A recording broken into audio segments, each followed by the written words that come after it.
Good afternoon, members. Councillor Chris, we can start the meeting. Thank you, Jane.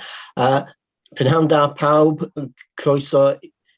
Mae enw Cynghorydd Chris Hughes. Good afternoon all. My name is Councillor Chris Hughes and I'm the Chair of Social Care and Health Overview and Scrutiny Committee.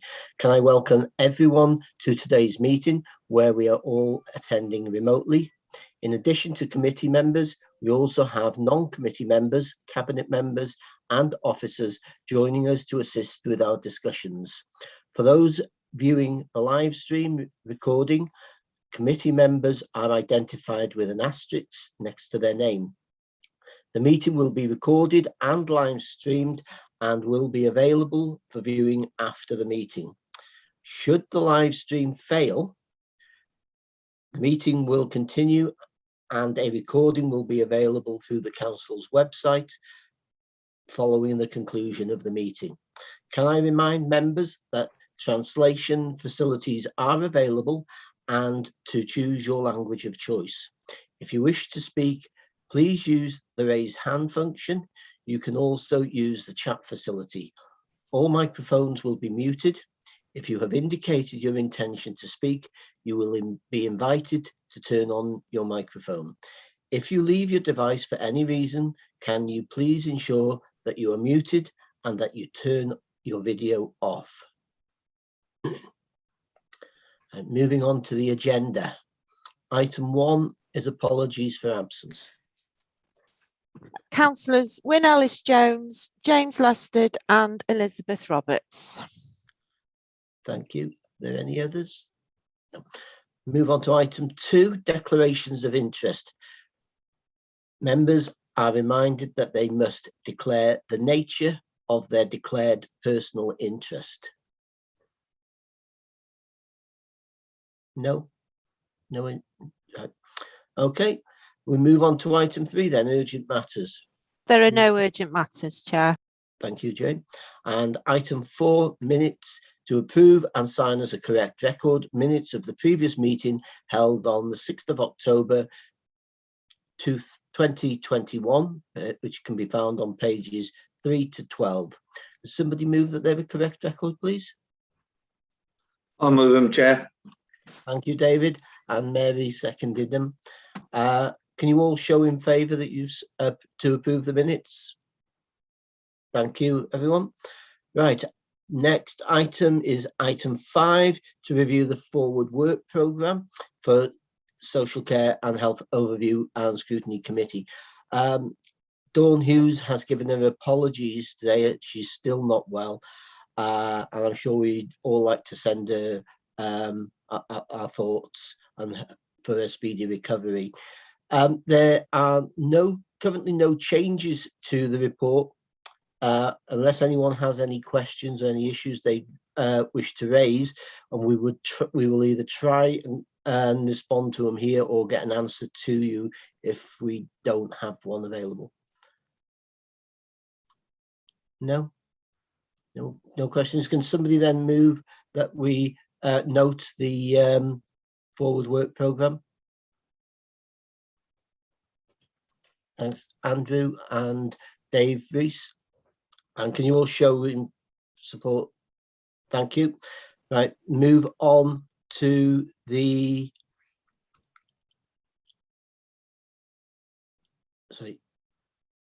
item 6, which is questions to cabinet members. There are no questions, Chair. No questions. Fine, great. Excellent, moving through quickly.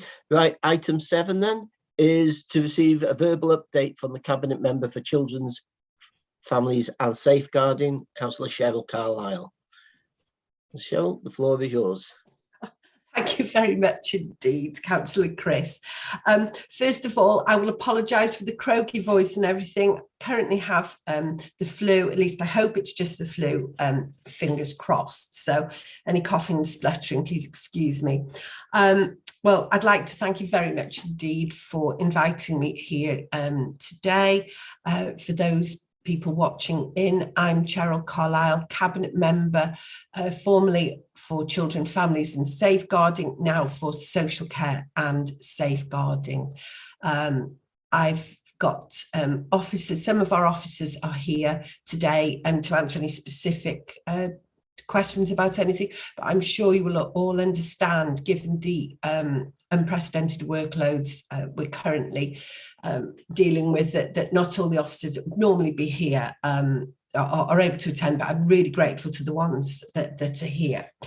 So I last spoke to, I think I updated members at member development in August when we did an overview of our social care organisation here in Conway. It's been even more challenging, if I can say, since I last updated you, as you'll know through the regular updates we do and meetings such as this one where we let you know the current state of things. The challenges are very real. COVID continues, the workforce challenges continue, but we are coping. So we'll start, have a brief series of slides for you that I'm going to just talk you through and expand on a couple of the points as we go through, and then questions at the end, if that's okay, Chair. Is it all right with you to do it that way? That's fine. Great. And you keep tally of the hands up, yeah? So we'll do that. I'm hoping that Mark is here to operate the slides. Are we here? Yes, Mark? I'm here. I'll put the slides on now for you. Thank you so much. Always that slight moment of panic, isn't there? I did have a little bit of trouble connecting, so I'm here now. Ditto, ditto. Okay, well, thank you very much, Mark. So we'll make a start. Obviously, this presentation on myself and Councillor Louise, we work incredibly closely together. Louise does workforce and contracts and things that are inextricably linked within our social care systems. So if we can go to the first slide, please, which is our looked after children. We'll, if you can see there the two charts. We've got the 2020 to 2021 at the bottom there, and then at the top we've got the current year 21 to 22. You will see that we have managed to keep our figures. You will see 201 of our looked after children for the last chart, and then currently we are at 200. Now this is bucking the trend across Wales, which a real testament to the ethos and the work of prevention and intervention within Conway, because the trend across Wales is not as we see here, and the path we set off on many years ago to prevent family breakdown and to work with families to enable them to successfully parent their children is clearly working, as you can see from here. You will though note the figure there in the column September 21. We have 8 starters into our looked after children system, which we're hoping is not, the start of things to come post-pandemic, but we are braced as other counties have seen big increases in their looked after children population. And of course, we're always alive to the fact that the COVID pressures are bringing more and more strains to families. The longer it goes on, the more likelihood there is of family breakdowns. And I'd like you to also note the great success of numbers of children placed back with parents. If you look at that line there, that's really good. So we will move on then to the next slide, please, Mark. And you can see there the difference. We have 21 children in residential settings, 45 children and young people in independent fostering agency placements.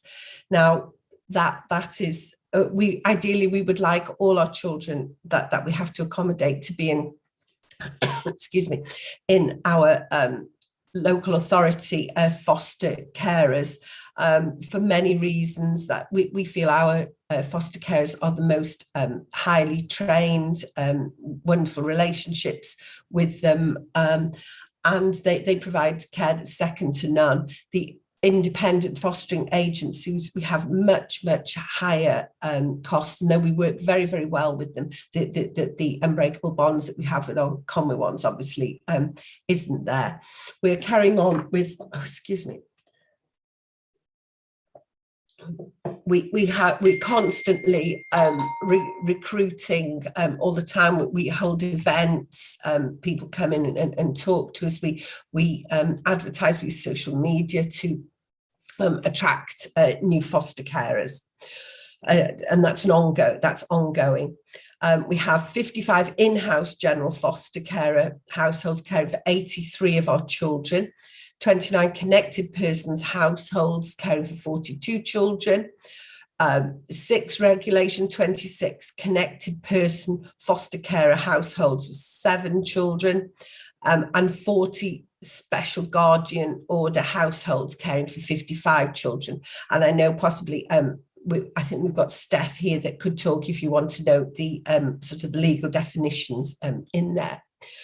All this comes, we have the family and family support and intervention teams. You can see there a total of 4,419 children's referrals between April and September this year. Referrals are up.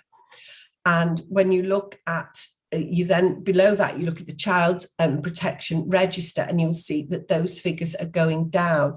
And that's a testament to the massive amount of work done by our family support and intervention teams and our safeguarding teams to check out all these referrals. Because of course, as you know, it was safeguarding week last week, and everything we do in Conway revolves around our safeguarding, how we keep everybody safe and how it's everybody's business.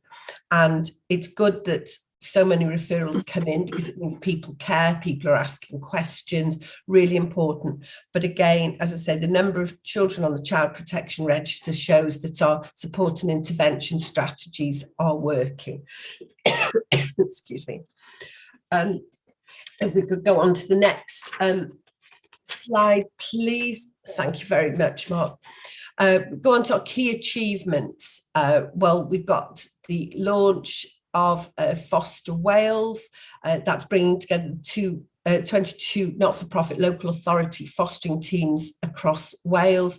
This is combining effort and expertise to significantly increase the number and diversity of local authority foster carers, which we've just discussed.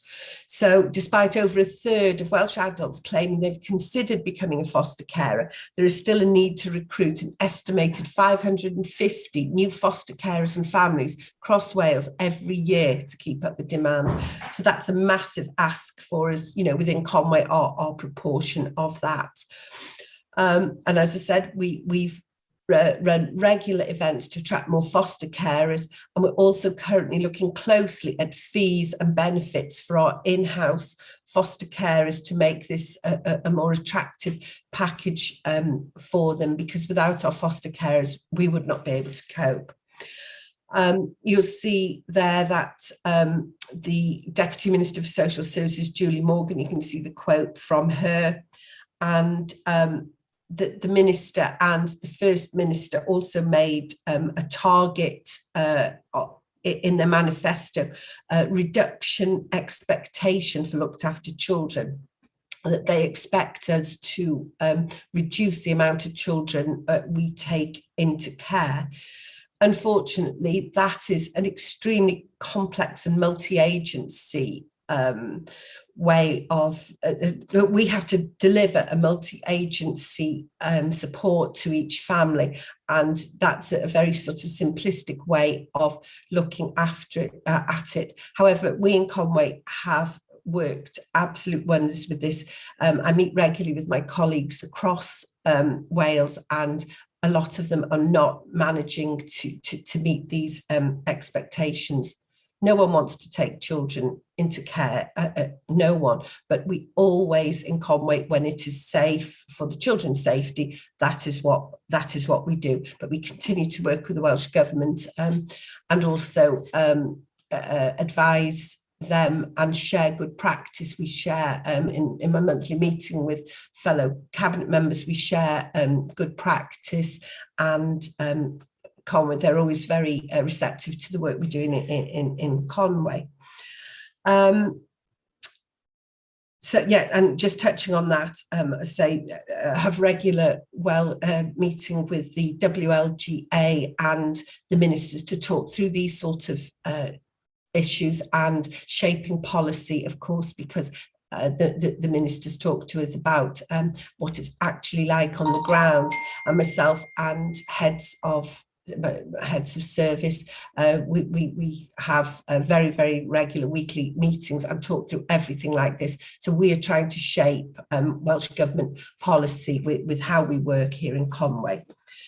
So next slide, please, Mark. Oh yes, lovely picture of Llandudno and a rainbow. Just what we need today, I think. So another key achievements, the step up, step down model we use. This is part of Conway's ethos and planning for the future. As I say, this has been part of how we work for many years. It provides in-house therapeutic provision to children cared for by local authority. And we want to reduce children that step up into residential care and facilitate timely step down into foster care from residential care. And we also try to increase access to mental health and neurodevelopmental services provided by our health colleagues. We've introduced enhanced foster care support to increase placement stability and the quality of parenting for children in care.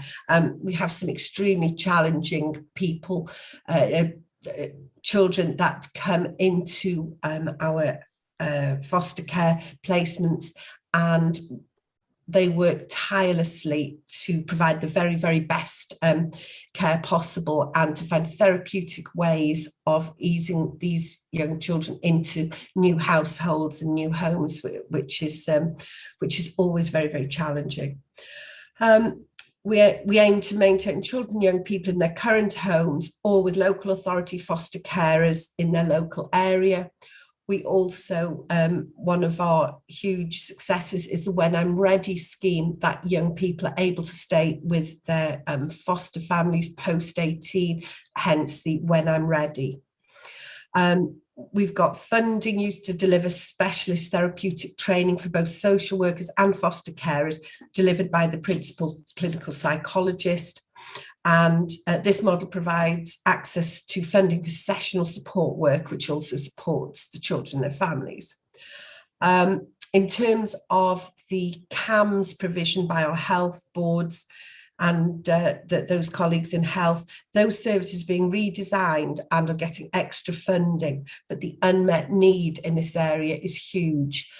We through regular meetings that Kate and Anne and our officers have, we strive to deliver the best in joint working with CAMS, but it's very, very challenging. I'm sure you've all sat here when we've had our regular updates on the waiting lists for CAMS, and of course we had our health board colleagues in to talk to us about it. I'm sure it's probably something you want to maybe ask questions about afterwards.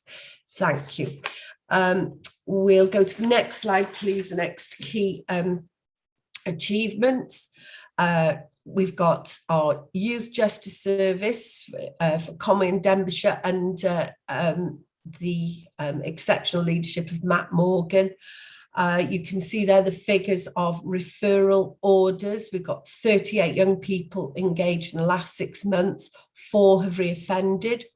We have enhanced restorative justice work, 66 initial referrals where young people make reparation for things they have done.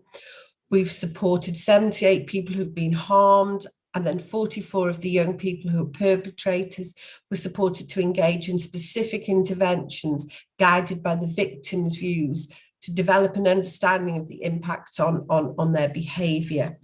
Those of you that are in the Bay of Colwyn area will probably have been contacted by myself and a colleague in North Wales Police, and we're looking to set up I think in December, a series of multi-agency meetings to address issues in this area with North Wales Police, and that again will support the work being done in youth justice.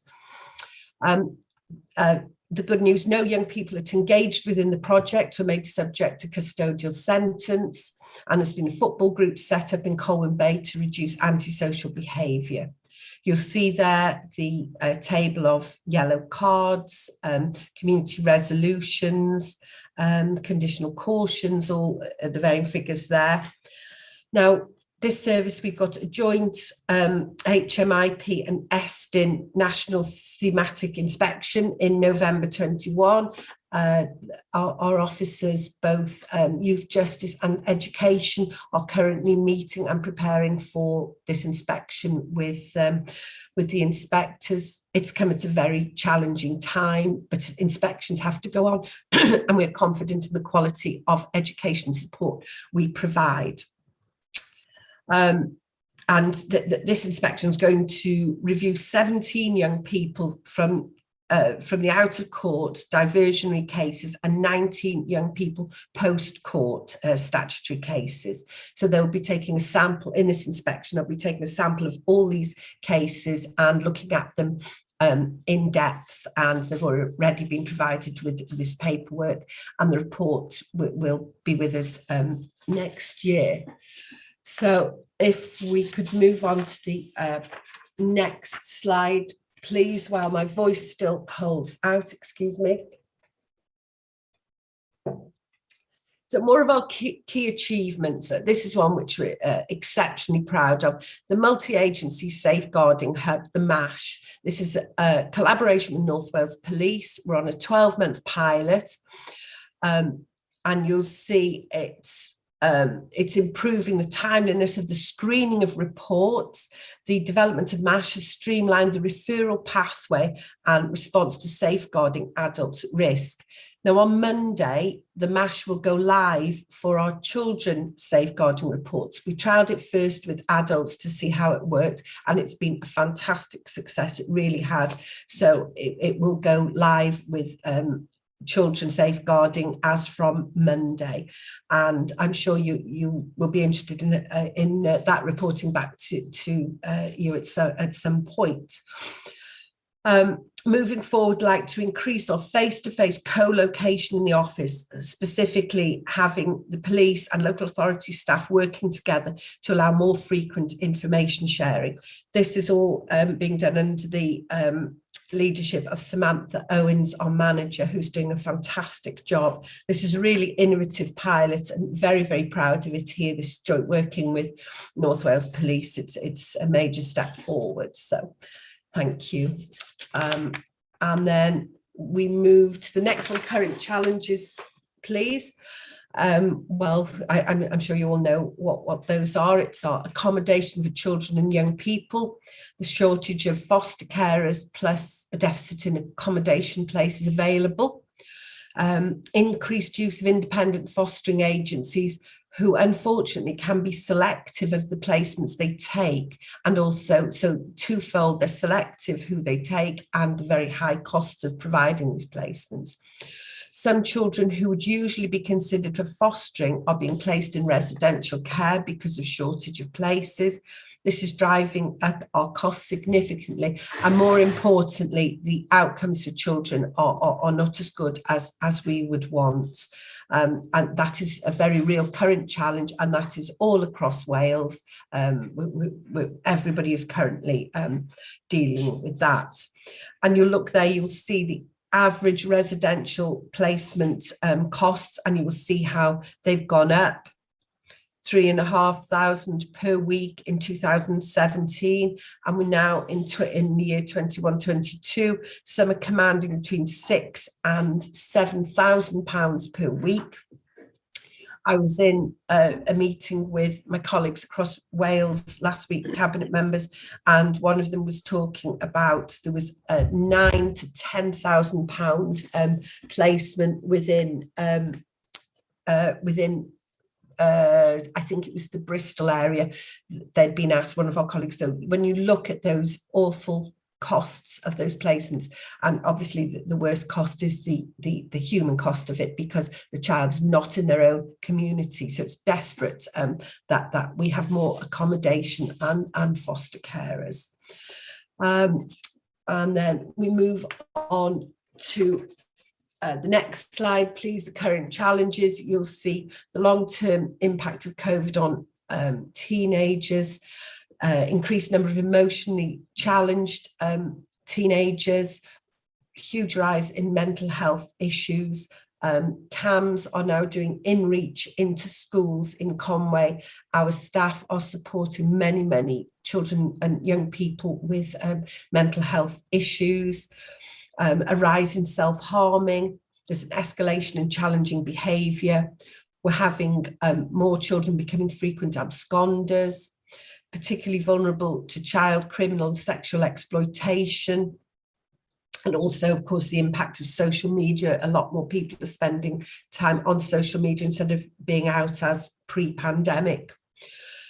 Productivity has decreased as the opportunities have reduced for employment, because, of course, supported employment, people don't want to take the risks of having two people in their workplaces. Virtual education has sometimes proved very difficult and challenging, as we all know, having lived in our virtual world for nearly the last 2 years, not the easiest. Sometimes it's been essential for children's services to intervene. Young people can require one-to-one or two-to-one care, which is above and beyond the standard staffing complement for a residential setting and is very costly. A significant shortage of other suitable and available placements for teenagers, including semi-independent provisions and move-on accommodation for 18 plus.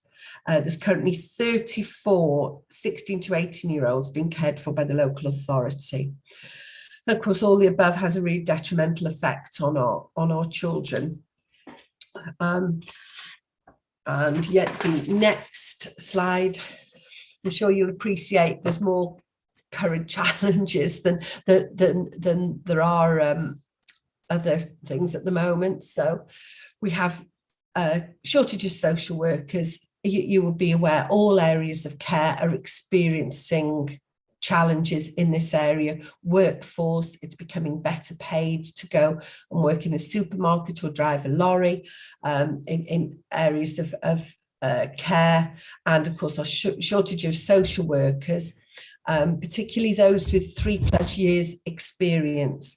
And of course, at this time, it's vital that we have very experienced social workers that are able to guide the new workers. This is a UK-wide issue, of course, as you'll know, and it's hitting Wales especially. Conway's children's social work teams are operating well under capacity, in some cases with 1/3 of the posts vacant. We are constantly advertising for new social work. But people have reevaluated their lives. Lots of people have retired. We have a lot of sickness, a lot of ill health in the ranks. And of course, the continued strain of working under such pressure for the last 20 months has really taken its toll on people. Our regional and national workforce development officers are exploring strategies to address this issue, and our own workforce meetings, of course, are designed to do everything we can to get a sustainable and well-qualified and well-paid workforce. Locally, Conway is committed to a proactive approach to sustaining the current workforce through supporting initiatives which aim to increase work-life balance, which I've previously touched on. Excuse me. So we'll then go to the last slide, which is looking forward. You'll be glad that I won't be croaking for much longer. looking forward, as you're all aware, Bwthyn Adol Children's Assessment Centre, we're now looking forward to progress being made on this site, the joint partnership between Conwy, Denbighshire and Betsy Cadwallader. And it's going to allow social care and health professionals to work together to assess the needs of children, their families and carers. Unfortunately, the contractor went into administration in July, but the project is now moving forward. As you can see, the varying things, including the badger licence, which I think has been, poor Kate still dreams about badgers following this. So we aim to be completed by March 2023. In the meantime, the teams we have amassed around this are constantly working with the children and young people and striving for the outcomes that this assessment centre is going to deliver for us. This is an innovative project as well. I'm extremely proud that Conwy has had the foresight and the work to deliver this, because of course you remember that our officers have been delivering this alongside their day jobs and dealing with the pandemic. So it's a huge hats off to all of them that have done this. Just touching on a few of the things outside, not covered in the slides, for your information. I continue my work on the adoption panel of joint Conwy and Denbighshire adoption panel. This has continued throughout the pandemic. We've met virtually, which has brought up its own challenges, as you can imagine. Large panel of people, plus inviting in doctors, the prospective families. It's not been easy, but it has been done, and we've kept the needs of the child at the foremost of everything we do there. I've touched on the CAMS issues. In my Betsy world, I am looking after the targeted intervention for CAMS. The Welsh Government insisted on the improvement of the CAMS service, and there's a major reorganisation investment, which I touched on early. We've been taking particular care of our young carers during the last 20 months. We have support for our young carers. An awful lot of them are struggling as parental substance misuse has increased during the last 2 years, which has been well documented, hasn't it, everywhere. Support during the pandemic for our most vulnerable young people. We've had the Vulnerable Learners Panel, social care and education, which involved daily meetings to discuss the safety and well-being of children, visits, support and meal deliveries for our vulnerable learners, which has been very, very successful pilot and is still continuing. Our corporate parenting has continued. We meet monthly, and we continue to have being a corporate parent at the forefront of everything we do. Each and every member here is, of course, a corporate parent, and at that meeting we take a different aspect of care of our children. Every month we have a different theme. It's chaired by the chief executive, and it's a very, very informative and vital part of our governance in Conwy. We've been providing extra support for our children with disabilities, because of course those families that have not wanted outside for reasons that their children are so vulnerable, they've not wanted outside support for their families. So we've been offering carer support and anything we can do during this time. And I think that just about brings me to the end of what we do in children's services. And I'd just like to say how proud I am of all our officers, and how grateful I am to all you members for the support that you've shown to social care and our young people over the last couple of years. You're always very supportive, but have been extra. So, and of course to all the people out there who are still coping with all the problems. So thank you. I've croaked enough, I think. Questions, we have our team here to answer any questions that I can't. So fire away. Okay, thank you, Cheryl. I will open the floor to members. Have any questions? Excuse me. Can I ask a question, Chair? Yes, go ahead, Nigel. And apologies for my late arrival, Cheryl, but I found the presentation very interesting. One of the things that we've been struggling with that you mentioned is attracting foster carers. And the issues that causes is that some of our children are placed out of county. Is the full cost of that borne by Welsh Government, or does it come from council funds? That comes from our funds, Nigel. Yeah, that comes from our funds. And thank you actually for raising that, because that is something that I omitted to mention. The 22 social care portfolio members met with the 3 ministers last week with responsibility for health and social care, and we outlined the absolutely dire circumstances within social care, and we have asked for them to recognise that in the December settlement.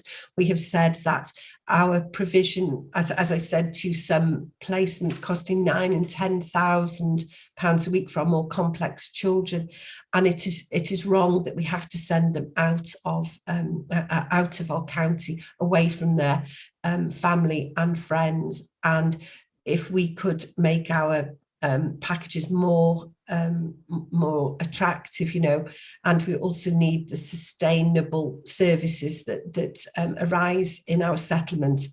We'll have to bring. We have made that very, very, very clear. But yes, Nigel, I wish every child could be accommodated within Conway, but no. So I was just wondering, because I just had a quick look, and on the internet, it said that Conway Fostering pays between 9,200 and 28,700, which is obviously for the more challenging children, which is between £177 a week or 553. Would it not make financial sense for us to increase that to attract more local carers, rather than sending our children out of county at a great cost? That's my only thoughts, really. Especially when you consider that the median earnings within the county, according to Google, the font of knowledge, are trying to think what they are, 25,000 a year for 37.5 hours a week. And when you're caring for a child, that will be 24 hours a day. So there is a considerable difference there in the salary and pressures on carers. Just food for thought. Absolutely. Yeah, no, absolutely. And you may have missed when I mentioned earlier, we're currently looking at that very thing to raise the amounts we pay, because it's false economy to not. It absolutely is. And but of course we have to be careful. Frameworks of pay and different things, there's all sorts. I don't know if one of the officers would like to answer technically on that. I'm just having a quick scroll through who's here. Is anyone going to volunteer? Councillor No. Sue Shotter, you have your... Oh, sorry. No, it's okay. No, I'm here, sorry. I'm here. Yay, hi Jenny. I know Anne and Steph are here as well. I don't know if it might be feeling a bit quiet, but actually can't see Anne. I'm not totally tuned into the rates of pay as much as I used to be. But yeah, it's a really complicated picture, because foster carers are not salaried. They receive what's called an allowance, which is set by the sort of fostering association. And just say if you can't hear me, I've just had a message about an unstable connection. And then obviously we top that up with fees for the complexity, as you rightly point out, but it's not a salary. So there are benefits sometimes for carers who may want to access benefits or have other employment to keep it as an allowance. But we have had salary carers many, many years ago, and I know the team are re-looking at that you know, foster carers then becomes paid employment. I don't know, Steph, if you want to add anything. Sorry to put you on the spot. No, it's okay. Oh, sorry, my camera's not working properly. But just to say that we have been working with the National Fostering Framework to look at a regional approach to the uplift of the fostering fees and allowances, but we're just waiting for that to really be pushed forward further. Yeah, like you're all saying, it is really important for our foster carers to be acknowledged for the work that they're doing, as well as maintaining placements and developing more placements for our children in our local area. So it's always a consideration that we have, and looking at other promotional offers that we can support our foster carers with as well, that we can offer as a local authority. So yeah, we are looking at that, and we definitely feel that there's a need to consider the fees and allowances. I could just add to that. Sorry, I couldn't unmute before. Can you hear me okay? Yes, thanks. Yeah, just quickly to add to that it's really important that we get this right, because what we risk is losing our carers to agencies as well. So that's a really significant element of it. And one of the reasons that the National Fostering Framework has been formed is to standardise our fees, standardise our conditions, and make us a more robust competition, if you like, to the agencies. Just thought I'd add that as put it in context. Thanks very much, Annie and Jenny and Steph. That's great. Right. Next question is from Councillor Sue Shotter. Thank you, Chair, and thank you, Councillor Cheryl, for an excellent presentation. To be honest, Councillor Nige has hit the nail on the head in the direction I was going to. This is a massive, and it always has been, an unknown massive amount of funding that goes forward in this, and the more we send out of area, the bigger the funding gets swept up, you know, and it makes it very difficult to be able to budget, because you don't quite know how many people are going to be fostered, how many people are going to be fostered out of area, how many foster carers you're going to have, and this occurs year in, year on. Really, the Welsh Government should take a stand and actually provide more funding for our children in need, because ultimately that's what it boils down to. You know, we can't carry on year on doing the same thing, having the same meetings, when Welsh Government aren't coming up to the plate and giving us enough money so that we can help these families and children. Thank you so much. Thank you, Councillor Sue. Yes, and that's what we're asking for. You know, our dream is that we understand that children will always, you know, unfortunately have to be accommodated by us at some time, but it's about making it the most, because let's face it, it's the most important job anyone does, isn't it, looking after our children and young people and keeping them safe, incredibly, and we should be paying absolutely the top rate for that. And as everyone says, the frameworks looking at all this, and I want that to be, you know, for Conway to be able to do exactly the right thing by our foster carers. They have done the most fantastic job. You know, they open their hearts and their homes to people, don't they? And I know some of the young people I talk to now, the profound effect that those foster carers and their kindness and love and guidance has had on them. It's absolutely, it's awesome. It's mind blowing, and it makes me all tearful just thinking about it. So I won't. Councillor Cheryl, I absolutely know how passionate you are. You really are passionate, and you have always been passionate in this field. I think it's about time our AMs and our MPs came up to the plate and worked hard in our direction to make sure that we in Conway get the best for our families and for our children in foster care. Thank you.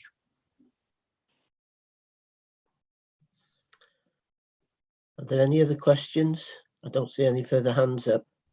Oh, Councillor Roger. It wouldn't be a social care meeting without a question from Councillor Roger. I'm starting to get worried. Come on, Rog. Well, I got 2 or 3 questions. The first question is, looked after children are cared for until the age of 25. In that respect, how good are we at keeping in touch with these children once they've left? Well, I touched on the when I'm ready, didn't I? Where children and young people can stay once they get to 18, they can stay in their foster placements for support. We have our personal advisors that keep in touch with them and work with them. I don't know, Steph, is there anything more you want to add to that? Excuse me.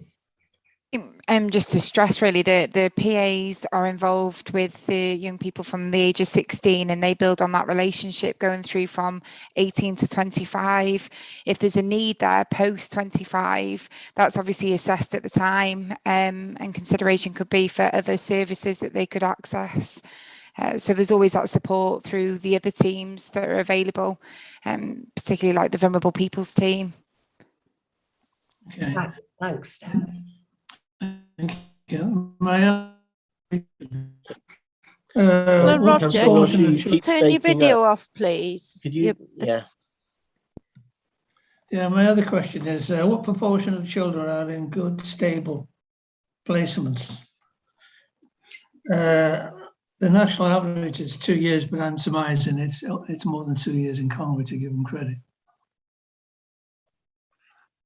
You said stable play. You mean in foster care that's working for them? Yeah. In terms of statistics, Steph, have we got? I'm not sure where. Let me have a look. If I can help you, if I can answer that. We don't have those statistics as such, but we can probably give a fairly accurate guesstimate, and around we probably have 2/3. I don't know if Steph, you would agree with that. Around 2/3 of children. Generally, it's fairly consistent, that I would say, and it's a smaller number of children that will not experience such stable placements. But that's at different times, of course. The children can change. But I would say a fairly good guesstimate would be 2/3 will be in stable placements. As far as data is concerned, it's approximately 2 years. That's in general, that's in England and Wales, etc., etc. But I'm surmising it's longer than 2 years in Conway. You know, that's all. Yeah, and we're seeing some real successes with our teenage placements with our local authority carers that are reported on this week, where they've been not just stable in their homes for several years, that they're also then being able to stay there post 18 under the When I'm Ready arrangement. So with 9 of those young people that are transitioning to 18 plus, staying with the same carers that they've been with for years. So we've been really quite successful with our step up, step down and enhanced foster care model, supporting the local authority carers to keep the children and young people in their same homes. I think we've only seen one placement move that's been needed from our local authority carers in the last 18 months, which is, given the COVID and the lockdown and the issues with, children not engaging fully with education, that's a real success for us. Okay, that's good. And that's a massive success, Roger, for Conway compared to the picture across Wales. It really is. And of course, we have the therapeutic support, don't we, for our foster carers? We put, if there is problems in a placement, we put therapeutic support in to keep them in that place, and to support the child and the foster care. Is very, very important that we do that. It didn't used to be done, but it really is now, and it's yet another way of Conway showing how innovative they are and how we support our children and families. Thank you. How can we identify where needs to be improved in respect of, for the sake of the children, if needs tend to change, how can we identify when things are going wrong to a certain extent? I think just to come in on that point, that we have developed a pilot called the Reflective Foster Carer Check-ins, which is being run by our assistant psychologists and psychologists, which is reviewing every child in every fostering placement, regardless of whether they are needing an additional service or not. It's a reflective space to understand what's happening for that child each year. So we're using that as a proactive response to try and identify need earlier, rather than allowing it to get to crisis point. Okay, thank you. Another 2 questions and then I've finished. Going back to this new assessment centre in Colwyn Bay, or Colwyn or thereabouts, once the children are assessed, where do they go from there? If I can come in on that one, the primary aim of the assessment centre is that children will be reunited with their families, and that we will maintain that contact, very high level contact with their families. If the children do need to be accommodated at certain points, then the contact with the family will be maintained, and we would hope that we will get a high percentage of children back home. And for those that it's not possible to return home, we hope the assessment centre will give us the opportunity to assess their needs more accurately, and that their move on placements, whether it be foster placement or residential, our in-house residential maybe, that it is the right place for them, as opposed to we don't have that facility now and we can't always get it right because we don't always have time to make that assessment. So that's the primary aim. Thanks, Anne. Yeah, Roger, because if you'll remember, we spoke about us having to find a place on a Friday night for a young person in crisis, and that nearly always meant going across the border, away from family, friends, their school and everything. When we have the assessment centre, we'll be able to take them in and provide, you know, the assessments, the support, the pause and reflect, and be able to keep them in their area and avoid this, as Anne put it so beautifully. And that's the idea of, and the ethos behind both in the Dole, that this is what we do. We keep our children with us. Okay, yeah, I do remember what you said, Cheryl. To give you credit. Collaboration with the police. I don't think there's a lot of collaboration with the police, to my mind, because we've got big problems in Rosson, say antisocial behaviour. I attended a meeting with James and the other 2 county councillors, and this police person was saying that historically they didn't have a lot of help from social services, but they are having help. They're having a lot more help now, and that includes Chatterford Conway. So now you've got the right people working together. So I hope it's going to work better than it did do historically. Yeah, would you agree with that? Yes, right. That's what I touched on earlier. I think it's Mark Leighton-Jones, if I remember, is the police person that I'm liaising closely with, and he's asked me to chair the meeting that I talked to you about the Bay of Colwyn. It'll be people from youth justice, from social care, from housing, local councillors, obviously, to see how we can have a concerted plan, our voluntary sector, our football clubs, our boxing clubs, how we can provide a multi-agency response to the ask in the area for young children.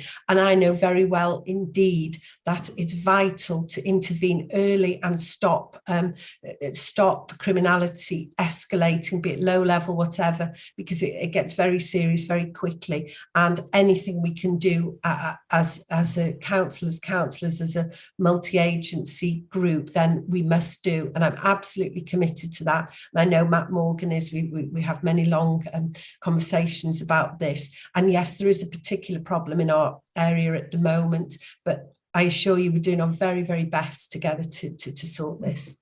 Most of these young children are primary school, by the way. Yes, that's right, yes. That's right, and they live in social housing.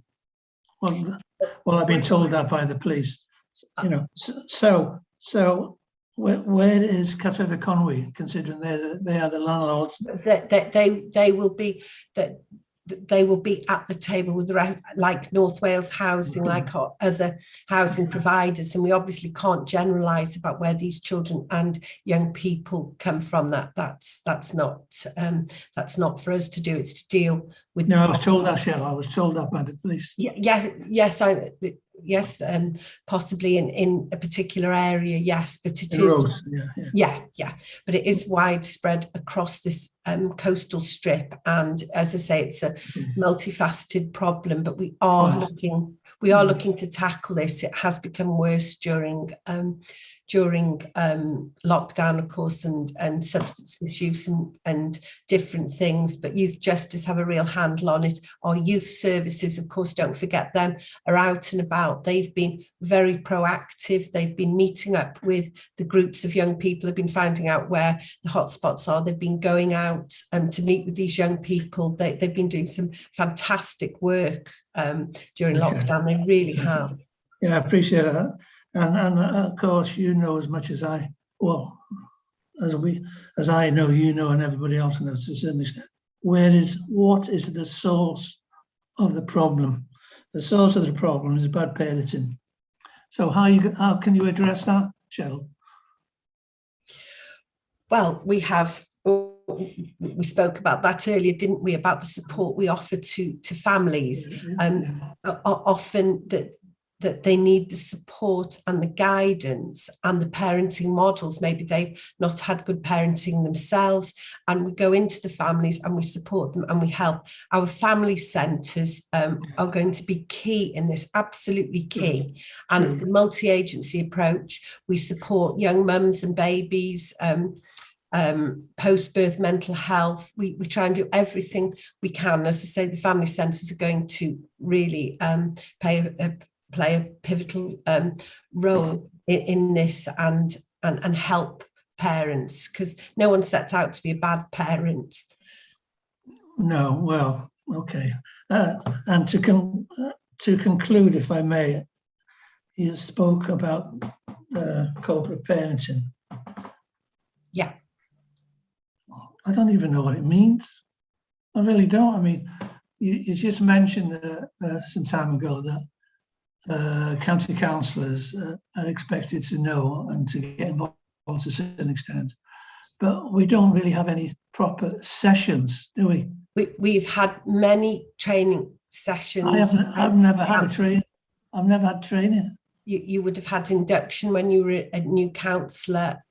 We have reports that come to social care scrutiny, but worry not, I shall speak with member services and ask for a training session for you ASAP. I know that training needs are regularly dealt with, but corporate parenting is our responsibility. Each and every one of these children exactly, that's what I mean. Are our children, and I'm sure my colleagues here will confirm that they've had. They have had many sessions on being a corporate parent. I haven't had any, Cheryl. Okay. I haven't had any, but still. But I do very well. I think that's something you obviously need to take up outside of the meeting. I know I've done corporate parenting training, and I'm sure others have. So it is available. It's just it's important that we do ensure, though, that as many people as possible take advantage of that. Does anyone have any more questions? Yes, but no. Roger, did you have another question? Oh, I've got lots of questions, but no, thank you. Okay, right. Well, I don't see any further hands up, so can we thank Cheryl for her report, and can I ask members that we, for a proposer and seconder, that we note the report? I'd like to propose that we note the report and recognise the excellent work that Jenny and her team and Cheryl as the cabinet member do on behalf of the members of the residents of Conway, many of whom may be unaware of the work that goes on. in social services looking after these children. So just a great big thank you, really.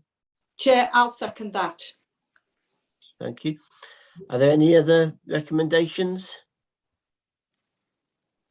Right, can you all, I think a show of hands will suffice. So can you all show hand? Yeah, that's carried, I think. Yep, that certainly looks carried to me. Right, thank you everyone. Thank you for Cheryl for the presentation. Thank you to Jenny and the team for supporting Cheryl, and I will close the meeting.